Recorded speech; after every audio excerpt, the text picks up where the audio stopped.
Tidak ada dokter spesialis. Betul ya Pak ya? Saya dokter yang enggak umum. Karena saya 25 tahun itu dampingi orang-orang yang sakaratul maut. Penyakit-penyakit terminal. Makanya kenapa untuk penyakit-penyakit terminal itu kok tidak ada larangan makan. Wong makan aja enggak mau kok dilarang lagi. Panjenengan ya boleh makan, asal yang enggak boleh kalau berlebihan.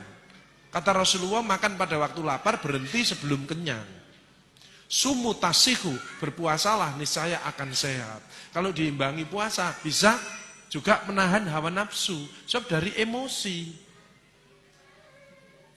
Banyak orang nggak ngobati hati. Kedua, saya kalau ngobati secara keseluruhannya, bukan hanya fisik saja, bukan hanya pil. Manusia ini terdiri 5 aspek: badan, psikologis, sosial, kultural, spiritual. Jadi kalau ngobati harus semuanya. Satu badan, treat the patient. Jadi manusia, bukan hanya pil-pil, tapi emosinya. Makanya orang yang ngeyelan itu gak iso, itu cepat mati. Karena kortisolnya meningkat. Jadi justru penyakit hati ini diobati. Makanya obatnya Rasulullah adalah istighfar. Dalam hadis qudsi, astaghfirullahaladzim innahu kana ghafaro, ya hayyu ya qayyum bi rahmatika astaghis. Itu tidak pernah disampaikan, hanya dikasih pil, itu fisik. Padahal kausanya di hati. Nanti kita bahas satu persatu. Makanya saya ini tugasnya adalah bagaimana orang itu tidak menderita, bagaimana orang itu semangat, dan bagaimana orang itu siap kalau sewaktu-waktu dipanggil sama Allah. Itu tugas saya. Jadi kalau ada orang sakaratul maut, lainnya ditinggal, saya enggak, saya rangkul, saya bimbing, saya dampingi, karena ini saat yang menentukan.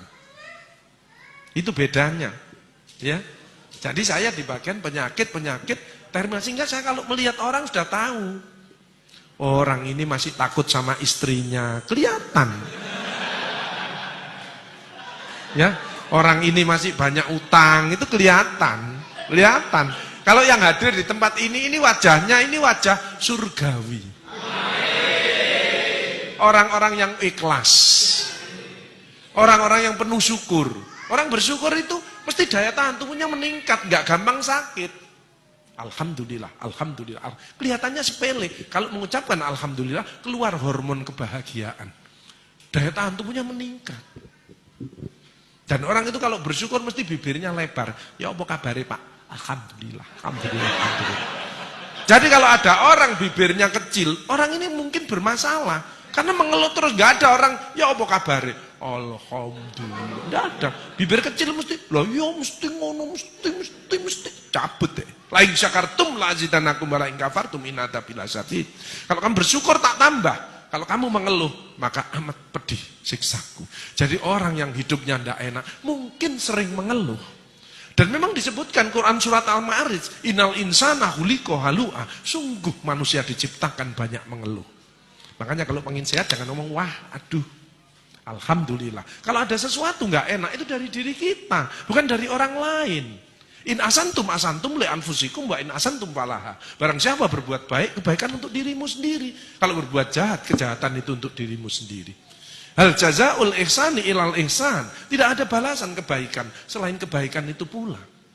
Tidak ada orang berbuat baik balasannya jelek. Tidak ada. Allah itu maha adil. Dilanjutkan lagi Quran surat Al-Zalzalah, "Faman ya'mal mithqala dzarratin khairan yarah wa may ya'mal mithqala dzarratin syarran yarah." Makanya orang yang bahagia seperti panjenengan ini bagaimana bisa menerima pendapat orang lain, bukan memaksakan kehendaknya untuk orang lain. Kaiso, setruk.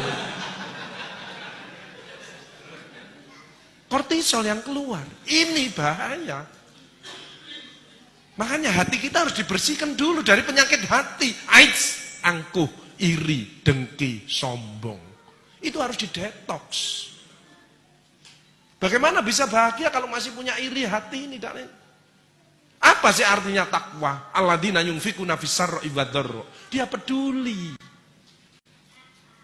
Suka menafkahkan hartanya baik di waktu lapang maupun sempit. Kalau mau sedekah tidak usah nunggu kaya. Kaya itu belum tentu. Tapi dengan sedekah calon menjadi orang kaya. Balkadzibin al-ghaidz. Dia kalau debat selalu ngalah. Karena Allah janji, siapa yang salah dia ngalah. Tak buatkan istana nanti di surga. Tapi dia benar, dia ngalah. Maka istananya akan lebih hebat. Sayangnya banyak orang dolim. Istri ngomeli suami sudah senden di tembok, tapi nyerah ini. Cek diterus noai, karek mumbul, kik, mati. Makanya anak juga gitu, ya bunda, aku yang salah, aku mohon maaf. Ya sudah maafkan, karena itu miliknya Allah. Makanya kita tidak boleh dolim, tidak boleh menyakiti orang.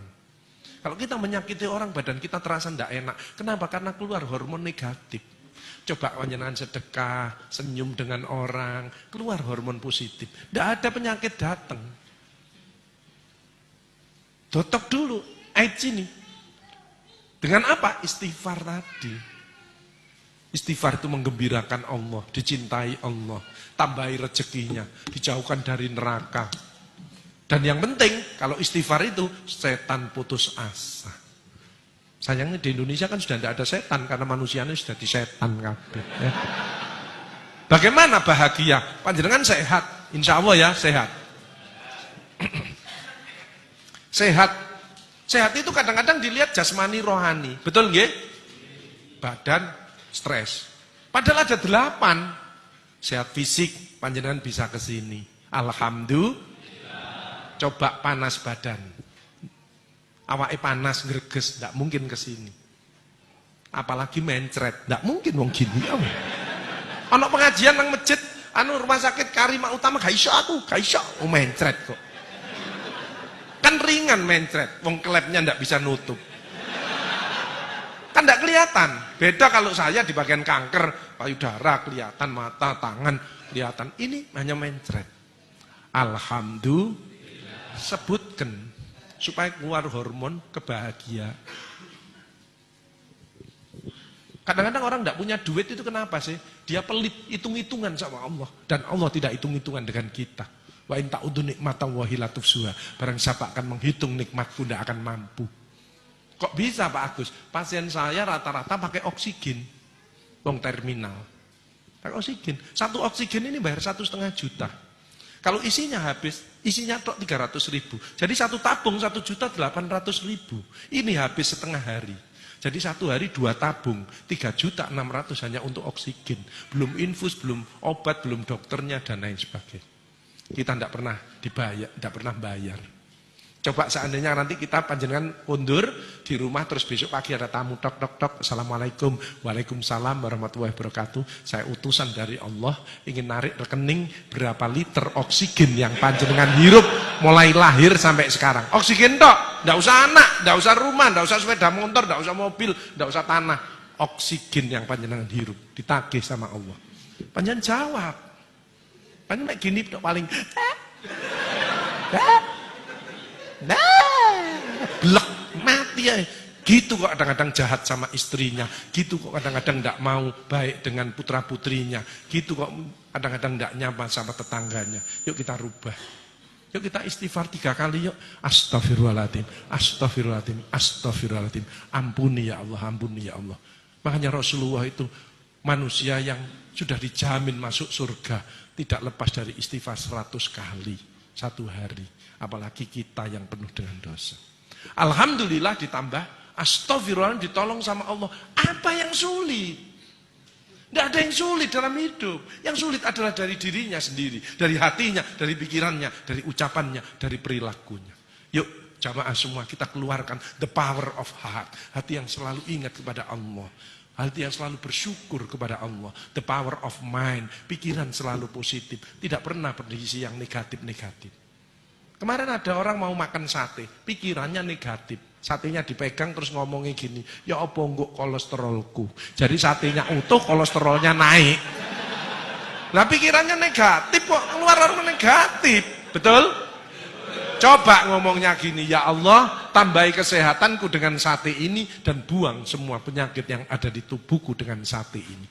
Makanya keluar hormon positif, sate ini kalau dimakan bukan jadi kolesterol, tapi jadi tenaga untuk kita bisa beribadah dan berkarya. Alhamdulillah. Apa harta penting, Pak Agus? Penting. Tapi yang cari yang barokah, hasilnya halal, tapi kalau ada sebagian diberikan, itu namanya berkah, selalu bertambah kebahagiaannya. Tapi kalau ditumpuk untuk dirinya sendiri malah jadi bencana. Teman saya ada, sukses, pendidikannya tinggi, anaknya di luar negeri, rumahnya banyak, perusahaannya banyak, mobilnya ganti-ganti. Ternyata dia kena diabetes, kena stroke, pasang ring. Itu dikirimi durian sama muridnya. Ya ditaruh di kulkas, dia kalau pengen ya hanya diambil, diambung gitu. Nggak berani makan. Coba bayangkan. Akhirnya ngomong, Pak Agus, wes, gak peduli aku, gak adik ngene-ngene, gak isok bahagia aku. Uangnya banyak, nggak berani makan coba. Kalau lainnya makan sate dimakan, dia ndak dicecepi. Untuk apa harta? Hanya perbanyak sedekah. Sedekah kenapa bisa menyembuhkan? As-shadaqatu daf'ul bala. Sedekah menjauhkan dari daripada bala. Kenapa? Orang sedekah menyenangkan orang yang keluar hormon positif. Penyakitnya lama-lama tambah baik, tambah baik. Yuk kita introspeksi diri. Nggak usah nyalakan si A, si B. Ada orang nyalakan, aku gak cocok sama ibu itu, misalkan ibu-ibu. Ya nggak apa-apa. Ibu itu dari kiri, ibu dari kanan. Beda nggak masalah. Yuk kita makan sambil sarapan, kita cari solusi. Betul? Ada ibu datang gini, aku gak cocok ambil ibu-iku, yuk gak cocok ambil iku, yuk gak cocok ambil iku, yuk gak cocok ambil iku. Ya ibu yang sakit. Ngomong gitu aja. Lah masa orang ini jelek semuanya? Setuju nggih? Setelah pulang tidak ada. Jadi orang yang suka nyalahkan orang lain, menuduh, itu hatinya kotor.